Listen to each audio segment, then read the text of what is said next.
Hello friends, good evening. I welcome you all to another edition of Daily News Analysis. Particularly in this edition, we are going to discuss some very important articles that are part of the Hindu as well as Indian Express newspapers. From the perspective of prelims, which is our explain section, the first article that we are going to discuss is about the 4 red lines in India-US trade talks from the perspective of India. So those are corn, ethanol, soybean and dairy. Important from the perspective of particularly prelims. Another important article that we are going to discuss is about the Dalai Lama's succession issue. Most of the time, the Dalai Lama in particular has established a trust now to actually find his successor, but Chinese opposition to such system is very prevalent. So, from the perspective of particularly knowing the system of lamas, particularly from the perspective of Tibetan Buddhism, important from the perspective of GS1 art and culture. At the same time, India-China relations and the impact of Dalai Lama's policies is another issue from the perspective of mains as well. Particularly, another important article that we are going to discuss is about PSBs Dividend Transfer to government, which has increased, which has seen the increase, tremendous increase in recent years. So, that analysis is important from the perspective of particularly economy prelims. Another important article that we are going to discuss, very interesting, is about first income tax in Persian Gulf being imposed by Oman. So, this is really surprising to know that these Persian Gulf countries doesn't have any sort of income tax particularly. So, it is sort of tax haven countries from that perspective. But again, what exactly is the issue, what can be its repercussions, and from the perspective of mapping, particularly knowing Persian Gulf countries, Oman, its border countries, important from the perspective of prelims as well as mains. From the perspective of mains, particularly now in the decoded section, we are going to discuss 2 important articles. The first one being rephasing global development finance. Important article, particularly knowing what exactly is the position when it comes to the finance, global development finance in particular in developing countries, important from the perspective of GS2 as well as GS3. Another important article, very important from the perspective of GS2 is about custodial deaths and the data that is discussed in the Hindu page in the data corner today. So, that particular analysis is important from the perspective of GS2 human rights as well. So, stay tuned. So, the first important article that we are going to discuss is about the red lines, 4 red lines in India-US trade talks. See, most of the time, the India-US trade talk in recent times are on the war path, particularly when it comes to the completion part. In recent times, we have seen even Trump talking about a very big trade deal to open up India. So, he is imagining one big beautiful trade deal with India at the same time. Although the fate of his own bill in the House is not clear yet, although the Senate has passed in recent times, we have seen that news, we have covered that news as well.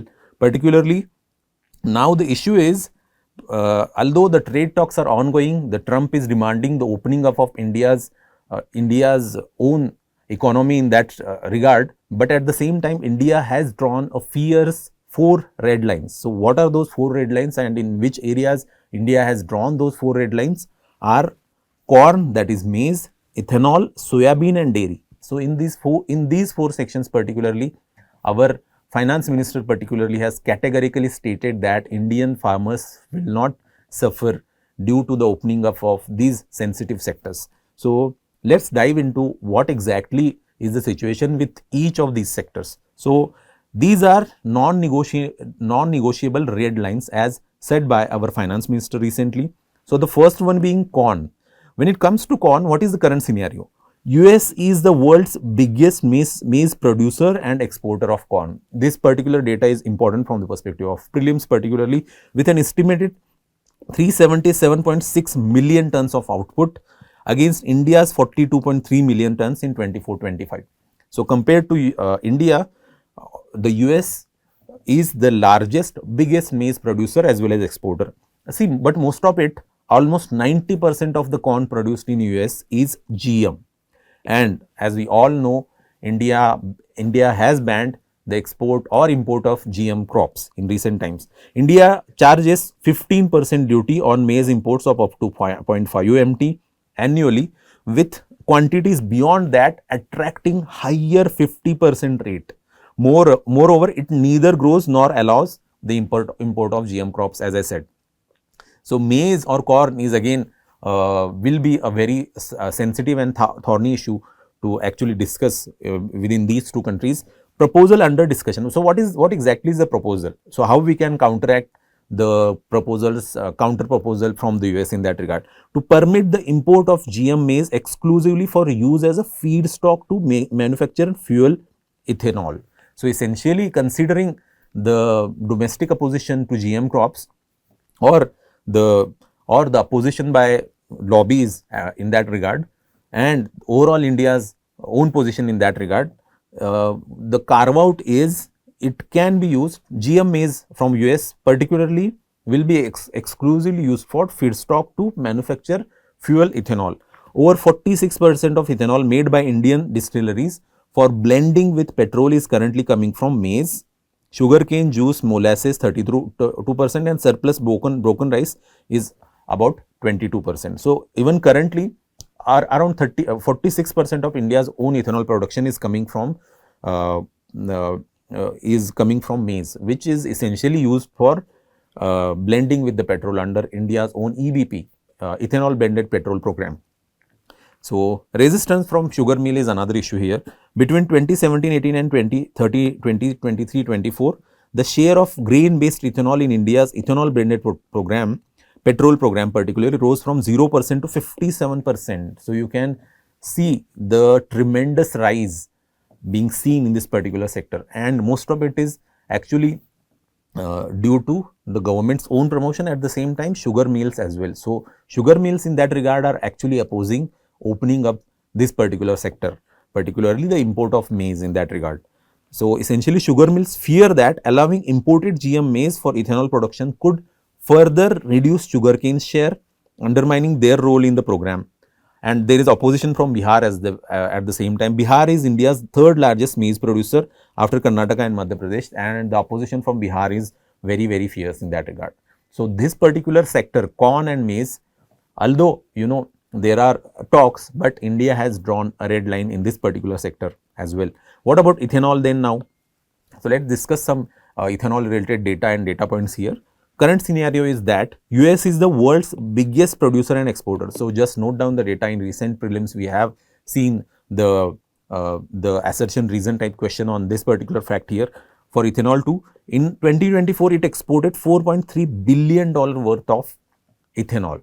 But when it comes to India, India is the third largest market in particular after Canada and UK. Just remember that. So, India is a huge market for ethanol particularly. That is why most of the times that ethanol blended program, particularly a petrol program in that regard, is tremendously successful, because India itself is a huge market in that regard. Ethanol imports in India permitted only for non-fuel industrial purposes. Just note down this particular important fact here, such as manufacturing alcohol-based chemicals, medicines and beverages, but not for blending in petrol and diesel. So, ethanol import is allowed, but with a caveat that it will not be used for blending in petrol and diesel. So, that why this particular provision is there, because India wants to promote its own ethanol blended petrol program. So, that particular program is also very, very vital. So, just comment what are the targets under that program, or to what extent India has achieved the blending of petrol in that regard in recent years. Proposal under discussion in that regard is, given India's total projected ethanol consumption of 11,350 million liters in 2025, US would want an opening of the market. So, definitely US would want the opening of ethanol market. Let us see what governments decide in that regard.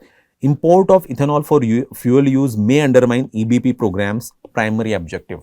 What is the primary objective of that EBP program? It is to reduce dependence on imported fuels, create a market for surplus domestic agricultural produce, particularly sugarcane and cereal grains. So, it will tremendously impact that particular program. So, that is why this is the red line for India in the overall US-India trade talk as well, and there is opposition to opening up this particular sector as well. The third important issue sector is soybean. Particularly when it comes to the current data, US is the second biggest producer and exporter. Note down this particular fact after Brazil. So soybean, the US particularly is the second biggest producer and exporter. US and Brazil's average per hectare yields is around 3.4 to 3.5 tons per hectare.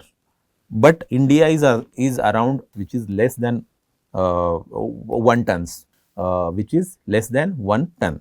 Soybean imports in India, in that regard, India allows the import of GM soybean oil. See, this is also very, very vital. Note down some data points from the perspective of prelims, very, very vital. So, India allows the import of GM soybean oil. However, the imports of both whole GM soybeans and the residual de-oiled cake, DOC, after extraction of oil are prohibited.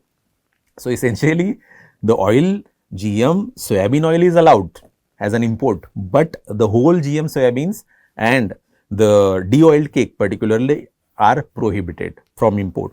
Reason, GM protein matter is present only in the few raw bean and DOC, not the oil. So, that is the primary reason behind having this particular provision. Earlier, the Niti Aayog had supported the import of GM soybean so that the oil extracted can be sold in domestic markets and DOC exported to other countries at the same time. See, this particular provision is often problematic. How we are going to make sure that this particular provision is there too is very, very serious issue. So, there are always loopholes, and the importers in particular will misuse that particular loophole. So, considering all these factors, Niti Aayog has already suggested the overall import of GM soybean itself.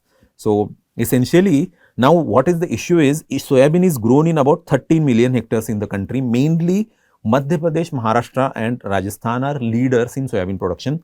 The crops selling at well below the government's minimum support price currently may not make it politically easy to permit imports of GM soybeans. So, currently our own farmers in the open market doesn't get the MSP. So, if we allow the imports of GM soybeans in that regard, it may further reduce the incentive for farmers to grow soybean, because the prices will crash in that regard. So, that is why soybean imports is also another red line in India's trade talks. What about dairy? Dairy, when it comes to dairy, US isn't as big a player as New Zealand and European Union, but when it comes to global milk powder and butter trade, US has substantial share. India currently levies around 30% duties on cheese, 40% on butter, 60% on milk powder, which render imports from even low cost producers such as New Zealand and Australia unviable. So, essentially, this particularly dairy sector is another red line for India. Many times dairy sector has emerged as alternative source of income for our farmers. So, opening up that particular sector is often politically fraught. At the same time, economically it will ruin our own farmers at the same time. In 2025 particularly, India's total milk production is projected to reach approximately 239 million metric tons. This makes India world's largest milk producer, contributing about global 1/4 of milk supply. Remember the data particularly. The issue is imported dairy products in India shouldn't be derived from animals fed on any formulation produced from internal organs, blood, meal or tissue of bovines.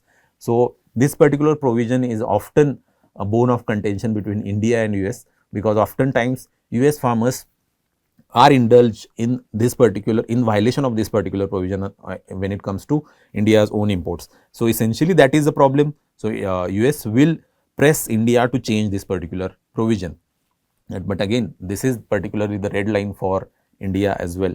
So, these are some geographical and climatic conditions to grow these crops. What are those crops? Corn, sugarcane and soybean. Just go through it. Important from the perspective of geography prelims. So, knowing temperature range and rainfall is important in this particular chart.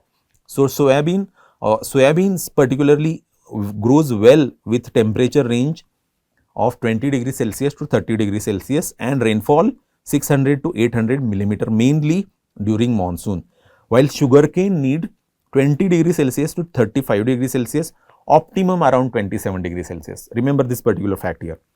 And rainfall needed 1000 to 1500 millimeter with irrigation. So, sugarcane in particular is very water guzzling crop. Remember that.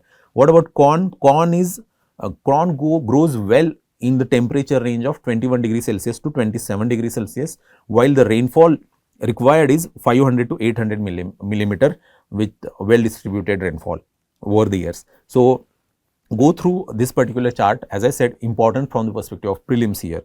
So, whether these crops are Kharif or Rabi crops, also important. So, what about India's latest production with global ranking? So, essentially knowing something about data is very, very vital. So, corn in particular, 5th largest producer of corn as per 2023. When it comes to sugarcane, sugar 2nd largest producer, soybean 5th largest as of 2022. So, these are some of the data points, just to go through that briefly. State wise, which are the major producers when it comes to the states? Sugarcane in particular, Uttar Pradesh, Maharashtra, Karnataka, Tamil Nadu and Gujarat are leaders. Soybean, Madhya Pradesh, Maharashtra, Rajasthan, Karnataka, Gujarat are leaders. Maize, Karnataka, Madhya Pradesh, Bihar, as I earlier said. Milk, UP, Rajasthan, Madhya Pradesh, Gujarat and Maharashtra are often considered leaders in that regard. So, this is the practice question for you, very important from the perspective of data prelims. So, just comment your answer in the comment section. The second most important article that we are going to discuss is about Dalai Lama's successor issue. So, what the news is that the line will continue after me, no other authority can interfere, says Dalai Lama. So, this is very, and this particular statement has frustrated China, because the China considers Dalai Lama as a thorn in its mandate over Tibet. So, from that regard, India has given the Dalai Lama the shelter from so long. So, essentially oftentimes from the perspective of India-China relations also, Dalai Lama becomes an issue. So, when it comes to the 14th Dalai Lama currently, for the first time he confirmed that he believes he will be reincarnated for the first time, by the way, announced that the Gaden Phodrang Trust will be the sole authority to manage and recognize the next Dalai Lama. This is huge, particularly from the perspective of Tibetan Buddhism. It is often considered a reincarnation in that particular type of Buddhism is often considered a prerogative of Dalai Lamas. So, Dalai Lama has now said that he believes he will be reincarnated, and he has actually established the trust in that regard that will have the sole authority to manage and recognize this next Dalai Lama. Emphasize the succession should proceed without external interference, particularly from China. So, that is aimed at China in his 2025 book Voice for the Voiceless. So, just remember this particular book name, Voice for Voiceless, written by Dalai Lama. Remember that. Confirmed successor would be born outside China, made this declaration during Buddhist convention in Dharamshala, which is ongoing, stressed that the recognition process will align with past traditions of Tibetan Buddhism. So, recognition will involve consultation with heads of Tibetan Buddhist traditions, members of the Tibetan government in exile, Dharma protectors bound by oath, and Tibetan public and global Buddhist followers. He also declared that the procedures for search and recognition will follow customary practice of reincarnation or emanation since 1411. So, what is some historical context in this regard? By the way, Dalai Lamas are believed to be reincarnation of Avalokiteshwar. Avalokiteshwar is the Bodhisattva in particular of compassion. So, just know just know something about Bodhisattvas. What are some other Bodhisattvas? Who is called Padmapani? What exactly is the meaning of Bodhisattva itself is also important, very vital. Dalai Lama, meaning ocean of wisdom, was first conferred on Sonam Gyatso by Mongol ruler Altan Khan in 16th century. This particular fact here is important. Born on July 6, the current Dalai Lama particularly was born on July 6, 1935 in Taktesar, now Qinghai in China, identified as the reincarnation of 13th Dalai Lama at the age 2. So, this is the issue here. So, even at the age of 90, the current Dalai Lama hasn't identified his successor, but he himself was identified at the age of 2. Fled Tibet in 1959 after the Chinese military crackdown and established the Tibetan government in exile in Dharamshala, India. So, this is something about history of Tibetan Buddhism or the Dalai Lama in particular. In 2011 particularly, he formally relinquished political authority, ending the tradition of combining spiritual and political ideas. So that because the China by that time has become all powerful, and he actually Chinese sovereignty on Tibet was not questioned by was not questionable at that point of time. So essentially he actually means relinquished the political authority in that regard. In 2011 also, the Dalai Lama decided to separate political and spiritual roles. He stated by age 90 he would decide whether the institution of the Dalai Lama should continue. He cited a 1969 statement that people should decide if the reincarnation of Dalai Lama should continue. The Tulku system in Tibetan Buddhism allows spiritual masters to reincarnate to continue their teaching. So that is the Tulku system. So just remember this particular term, the Tulku system. So what exactly is this Gaden Phodrang Trust, by the way? It is named after the residents of Dalai Lama lineage at Drepung Monastery in Lhasa, established in 2011 in Dharmshala, India, mandated to maintain the institution of Dalai Lama, recognize future reincarnation, uphold Tibetan Buddhist traditions and processes, described as one of the 3 organizations related to Dalai Lama. So what are the other 2, by the way? There is Dalai Lama Trust and there is Gaden Phodrang Foundation, which is in Zurich. So Chinese position and response in this regard is also very acerbic. What China labeled Dalai Lama as a splitist and denies his authority. Chinese government has opposed the presence of Dalai Lama in India for so long. Particularly, the government calls the Dalai Lama splitist. Immediate rejection of the Dalai Lama succession plan. What Chinese ministry stated, foreign ministry stated in that regard is, any reincarnation must comply with Chinese laws, including the 2007 Tibet law. Recognition must follow golden urn system and be approved by the central government. So what exactly is this golden urn system, by the way? It is a method introduced by Qing dynasty of China in 1793 for selecting Tibetan reincarnations by drawing lots or tally sticks from golden urn. There is a golden urn, and you can, by drawing of the lots, the next Dalai Lama will be decided. So that is the tradition they actually started way back in 1793. So Chinese government now insists on this tradition, but the Dalai Lama himself has said that there will be a trust that will decide his successor. What is India's reaction in that regard? MEA and Indian government did not issue any specific public statement. India has consistently regarded Dalai Lama as the spiritual leader of and an honored guest. So obviously, Dalai Lama get a lot of respect from the Indian government, Indian people in particular, as a spiritual leader as well at the same time. So this is a practice question for you. Just comment your answer in the comment section. Very important from the perspective of art and culture. Particularly PSBs Dividend Transfer, the third important article that we are going to discuss, is also very vital from the perspective of prelims particularly. So what has happened is, backed by strong profit in recent years, PSBs fiscal year 25 dividend transfer up 166% in last 4 years. So this is very good news from the perspective of India's own banking sector. That means the trust, the confidence is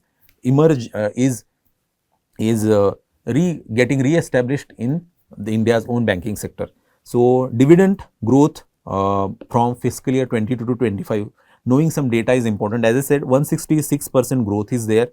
Government's share in dividends rose 160% from 8,761 crore in fiscal year 22 to 22,774 crore by fiscal year 25 as well. So SBI in that regard is a major contributor. Government holds approximately 57% stake in SBI. Expected dividend from SBI to government in fiscal year 25 itself will be around 8,000 crore. So just remember that data. Dividend payout ratio, generally PSBs divide the distribution, dividend distribution has hovered around 20 to 22% of net profit. So that is generally the distribution amount that the PSBs generally gives to the government. Reasons for increased profitability, this is very, very vital from the perspective of prelims. Improved financial metrics. In recent years, we have seen higher loan growth. Reduction in gross and net NPAs is also observed. This particular fact is very, very vital. NPAs reduced partly due to loan write-offs as well. Profit growth is another thing. PSB's total profit rose 144% in recent years, in recent 4 years particularly, and that has shown in the corresponding dividend transfer. Asset quality improvement is another issue. Gross NPAs fell from 5.9% in FY22 to 2.8% in FY25. Very, very vital data here. Note down gross NPAs, the reduction in gross NPAs. Note down from the perspective of particularly means. What about net NPAs? By the way, net NPAs declined from 1.7% to 0.5% in the same period. See, knowing what exactly the difference between gross and net NPA is also very vital. So, remember, gross NPA is the total value of a bank's non-performing assets, while net NPA is the amount after deduction provisions indicating the bank's actual credit risk. So, net NPA in particular gives a clearer view of financial health. Remember that fact. When it comes to net versus gross NPAs, net NPAs give more clearer picture of bank's financial health. Government recapitalization efforts is also very vital for this particular growth in the profits as well as dividend transfers, and there is a compliance with PCA framework, prompt corrective action. So, these are all measures to control NPAs. In recent times, particularly just a decade back, the NPA problem was huge in India's banking sector. So, post that, government has taken multiple steps from recapitalization efforts to PCA frameworks, prompt corrective action frameworks, norms, in which CET1 ratio, NPA ratio and ROA which has essentially these ratios have been maintained under PCA, and these have enabled the dividend payments that we are currently seeing. So, what exactly is this common equity tier CET1? Important from the perspective of prelims. Knowing what exactly is the meaning of this particular capital here is very vital. So, CET1 is a core part of tier 1 capital. Remember that. Introduced in 2014, it serves as a safeguard against financial crisis, with banks required to maintain minimum CET1 ratios set by regulators. So, it is to ensure the bank's financial health that it was started way back in 2014. So, what exactly is the tier 1 capital then? A bank's core capital comprising equity and disclosed reserves serves as the primary buffer against financial losses and ensures operational continuity. Remember that. There is a tier 2 capital as well, supplementary capital including undisclosed reserves and subordinated debt with a minimum maturity of 5 years. So, that is something called tier 2 capital. Just remember what exactly is the CET here, the common equity tier 1 capital. So, NPA ratio indicates the share of banks loans that are not earning income, reflecting the quality of its loan portfolio and overall financial health. Return on assets in particular measures how efficiently a company uses its assets to generate profits, indicating overall asset productivity. So, these are some terms which are part of the news article. So, from the perspective of just the explanation and to know what exactly is the meaning of these terms, I have explained these terms here for you. So, NPA ratio, ROA important. Outlook for knowing the outlook for FY26 is also very vital. Expected decline in dividends. So, the dividend may decline in the coming future. Why? Because profitability pressure. Expected decline in net interest margins due to 100 BPS repo rate cut by RBI in 2025. So, RBI has cut the repo rate by almost 100 BPS in 2025 itself. Faster decline in loan yield than deposit cost. Projected financial impact is also there. So, essentially note down some data points here. So, the dividend may plateau in recent times because of these factors, and there is loan growth moderation as well. Loan book growth particularly likely to slow in 26, affecting earnings. Credit cost pressure is also another issue. Capital raising and impact on government dividends in that regard is also very vital. QIP and dilution of government stakes. See, what exactly is this QIP? Qualified institutional placement. So, what exactly is the qualified institutional placement there? So, QIP is a capital raising method introduced by SEBI in May 2006, allowing listed Indian companies to issue equity or convertible securities to qualified institutional buyers, QIBs. It aims to reduce reliance on foreign capital. So, essentially QIP is the method has been introduced by SEBI in 2006. So, essentially some PSBs are raising capital through QIPs now, so that they can meet SBI's minimum public shareholding norms. So, for example, SBI is raising the capital from QIP. In that regard, Union Bank of India has also raised capital. Impact on government receipts: reduced shareholding will mean lower dividends for the government in fiscal year 26.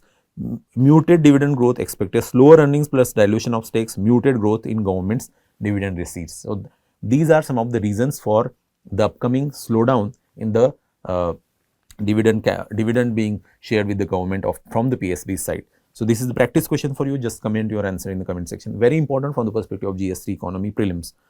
Another important article, very interesting as well, is the first income tax in the Persian Gulf signals a changing economic reality in the region.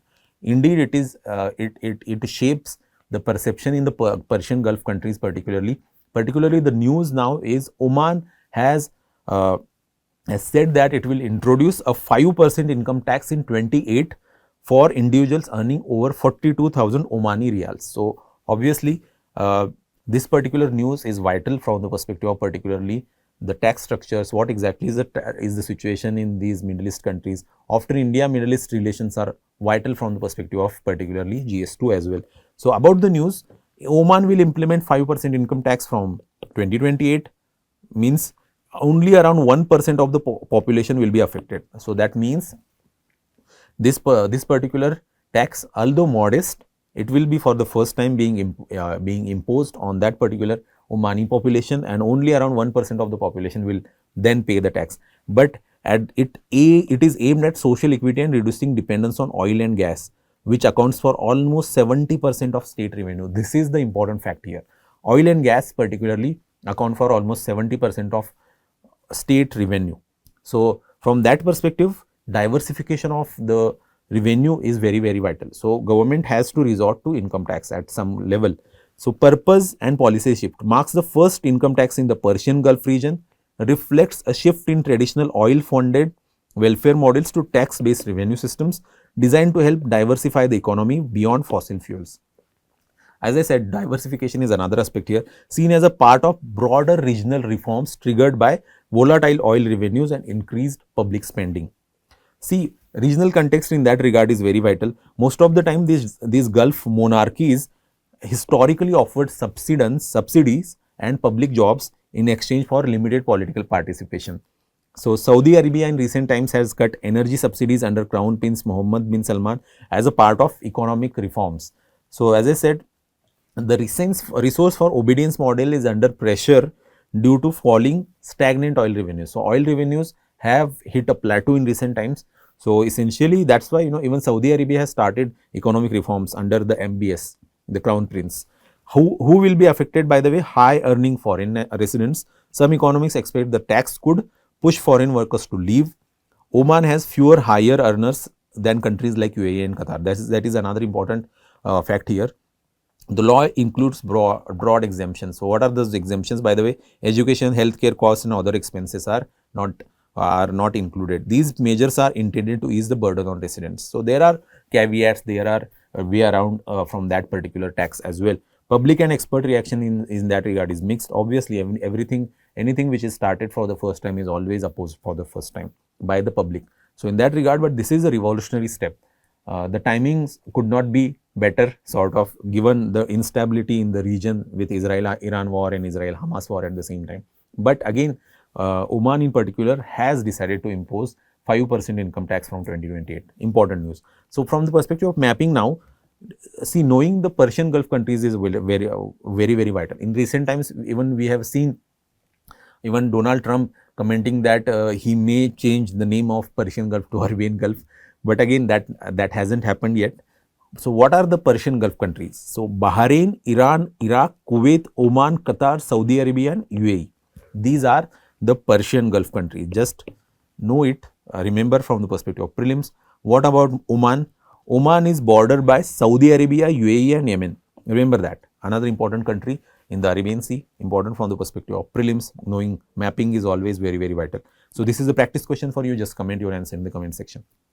Particularly in the decoded section now, the first article that we are going to discuss is about rephasing global development finance. So essentially, what exactly is the global development finance and what exactly official development assistance in that regard, and how the changes have affected the developing countries in recent times, important from the perspective of GS2 as well as GS3 to certain extent. So about the news now, the evolving complexities of global geopolitics, shrinking official development assistance and a deepening debt crisis in the global south have significantly disrupted traditional development finance models.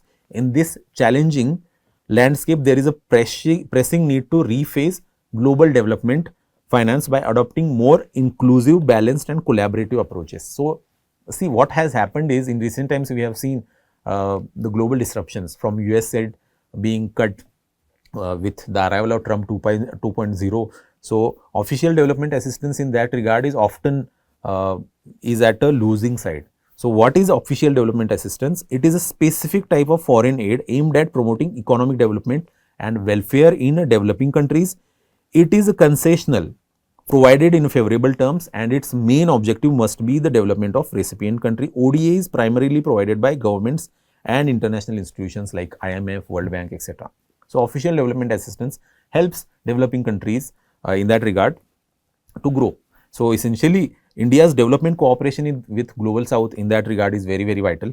So, what has been the situation is core modalities of engagement India extends line of credit under the India's development of economic assistance schemes, idea schemes, capacity building programs, technology transfer initiatives, duty free access to Indian markets. So, India does its part for the development of global south.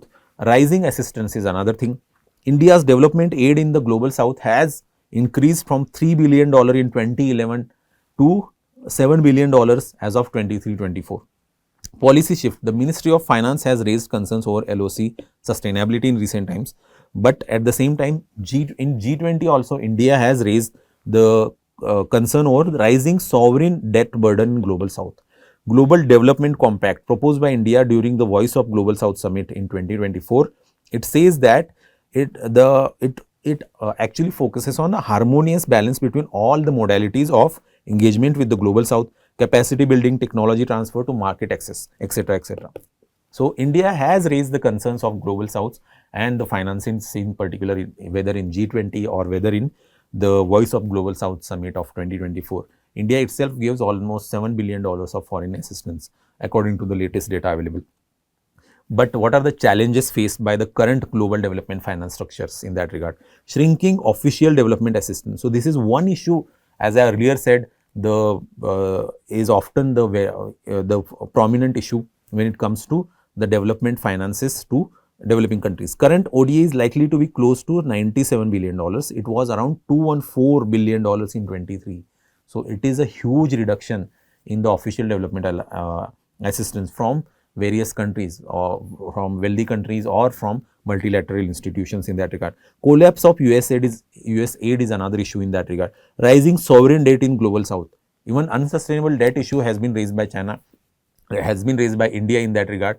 The Chinese debt trap diplomacy is very famous and often the global south are victims.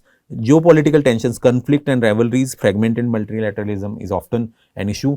Unpredictable capital markets, increased financing gap for SDGs. So, when it comes to financing gap or when it comes to the development or implementation of SDGs, the goal has been the goal particularly to achieve SDGs by 2030, but what is the finance needed to achieve that particular goal?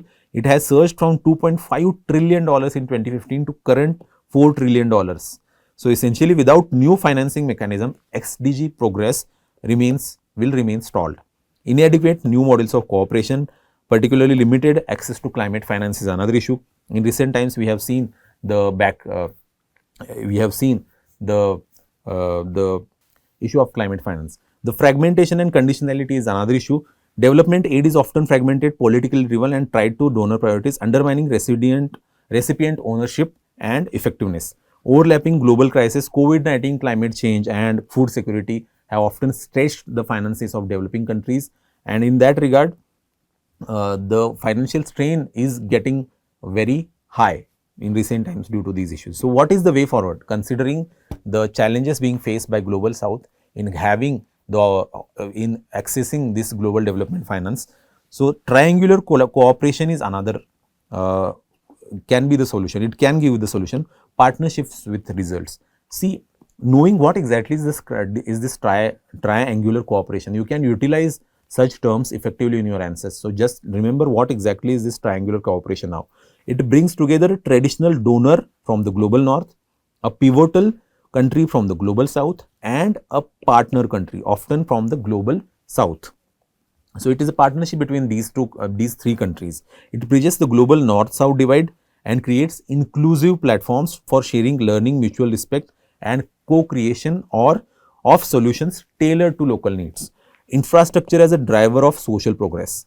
TRC has shown that addressing physical infrastructure can advance the social progress. Improving regional energy grids in recent times has been the example of this particular TRC. TRC projects are being implemented in several countries. So there is a Cameroon, Ghana, Malawi in Africa, and Peru in Latin America. These are some of the examples being mentioned in the article. So what exactly has happened? We can utilize these examples effectively in your answers. So for example, Japan and Indonesia have worked together in several ASEAN economies to implement development projects. Germany and Brazil have worked together in Mozambique in multiple development areas. Germany and India have recently signed the declaration in that regard as well, so that they can focus the development projects on third countries in Africa, Asia, Latin America as well. So rebalance development modalities is another solution here. Move beyond excessive reliance on line of credits and ensure a balanced approach across all 5 modalities: capacity building, technology transfer to market access, etc. Reassess line of credits amid changing realities. So that is one thing that even India's own finance ministry is doing. Pool resources and expertise. Global, for example, global innovative partnership between India and UK. So this can be ideal example when it comes to pulling the resources and expertise together and having giving the solution to the global financial woes. Advocate for reforming global financial institutions. There is always a demand for that. Develop alternative South-led platforms like BRICS, IBS, etc. Build local capabilities. Scale up DPIs, for example, in that regard. So in conclusion, we can say that through deeper partnerships and triangular cooperation, India can help build a more inclusive, sustainable, and resilient global development finance framework, especially for the global south. So the financing issue from the perspective of global south and its solution is very, very vital, and the analysis is given through this particular article. So just note down some of the points. You do not have to remember each and everything, but triangular cooperation in that regard and the examples of it very vital. Note down that particular point here. So this is a practice question for you. Another important article that we are going to discuss is about the custodial deaths. So I think from the perspective of mains, particularly GS2, custodial deaths is often in news. So you will get the question on custodial deaths in upcoming mains or the subsequent mains. So this particular the custodial death related data is part of the Hindu's data corner. So essentially what is the news now is, in recent times we have seen Ajit Kumar, a security guard, died in police custody in Shivaganga district. So often, Tamil Nadu is facing these issues of lack of police accountability when it comes to custodial deaths. The data in this regard is very, very horrendous, I will say. Often the human rights violation in that regard is the issue here. So most of the time, even the Madurai branch of Madras High Court suggested or said that even a murderer would not have caused this much injury to the person, the deceased person in this case. So, but when it comes to the accountability part, there are zero police convictions. So most of the time the cases are being filed nowadays because such cases get lot of popularity or lot of coverage from the news media. But again, the convictions of police in that regard, lack of accountability and reforms in that regard is a pressing issue. Patterns of custodial deaths, consistent pattern, many custodial deaths, few arrests and zero convictions. Tamil Nadu has a long history of police brutality. There is example of Santhankulam in Santhankulam case of 2020, Ambasamudram case of 2023. Very, very important. Just note down these 2-3 cases of custodial deaths. You can utilize such data effectively, such examples effectively in your answers. Custodial deaths are not always due to police excesses, but accountability remains poor. Data highlights from 2016 to 2022. We can see some of the data highlights now. Tamil Nadu highest custodial deaths in southern India, 490 deaths. India in total recorded 11,656 custodial judicial custody deaths. Uttar Pradesh highest with 2,630 deaths. Uttar Pradesh actually tops in this regard. You can see in this particular graph here, map here particularly, Uttar Pradesh with 2630 is the leader when it comes to custodial or judicial or police custody deaths between 2016-17 to 21-22. So, essentially West Bengal with 935, Maharashtra with 888 and Tamil Nadu with 490 around of the top 4. So, essentially the cases that are increasing is an issue, is a worry. Lack of conviction is another issue here. 345 magisterial judicial inquiries initiated, 123 policemen arrested, 79 plus charge sheeted, but when it comes to conviction, there is not a single conviction yet in last 5 years. So, you can imagine the lack of accountability in the system. Human rights violations in that regard. So, let us see some data in that aspect as well. 70 cases filed against police, illegal detention, torture and custodial deaths, 41 police personnel charge sheeted, only 3 convictions nationwide. So, when it comes to human rights violation part, not custodial deaths, but larger human rights violation part, only 3 convictions nationwide have been observed in last 5 years. This is really travesty of justice from the perspective of human rights. This is the horrendous data. But the caste angle is also very prevalently seen in this regard. Scheduled castes are disproportionately affected. 38.5% of detainees in Tamil Nadu in 2022 were SCs. SCs make up only 20% of the state population though. You can see the disproportionate impact this particular issue will have on the SC population. So, in this regard, just note down some data points. So, SCs or the caste disparity is often observed in custodial deaths at the same time. Systemic concerns, high number of preventive detentions in Tamil Nadu, poor accountability mechanism for police excesses, structural bias and lack of transparency persist despite the public outrage and legal action. So, despite the public outrage, oftentimes the attention span is very less. So, after the attention is gone to certain extent, the issue remains the lack of police accountability. 0 convictions in recent 5 to 6 years is an issue. But let us see some NHRC guidelines on custodial deaths. So, these are the guidelines issued by NHRC in 93-94 particularly. All custodial deaths must be reported to NHRC within 24 hours. Post-mortem to be conducted by panel of doctors. Videography is mandatory and must be submitted within 48 hours. Magisterial inquiry is compulsory in all cases, in all of custodial deaths cases. Independent investigation other than the local police should be ensured. Compensation and action, NHRC may recommend a compensation and disciplinary action.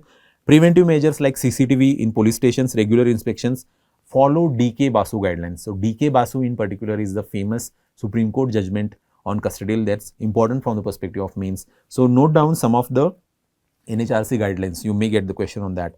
So, what are the Supreme Court judgments in this regard, by the way? As I said, DK Basu is a landmark case.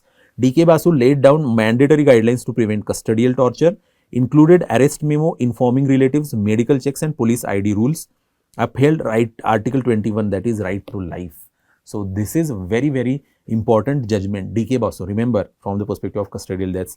There is a PUCL versus State of Maharashtra case of 2014, issued a 16-point guidelines for police encounter killings. So, at that point of time, most of the encounter killings are on rise, and in that case particularly, Supreme Court issued 16-point guidelines for the prosecution of police encounter killings. Mandated FIR, magisterial inquiry and independent probe in that particular case. Inhuman conditions in 1832 prisons. So, this is the survey which was conducted by Supreme Court itself. SC Somoto in 23-24 on West Bengal emphasized on CCTV in every police station, reaffirmed DK Basu guidelines and state accountability. Again, DK Basu remain the anchor around which the custodial deaths and the overall process revolves. So, this is the practice question for you. Just remember this particular article is very, very vital. Note down the data points. You may effectively utilize this data in your GS2 answers, and you can utilize this data in your essay as well.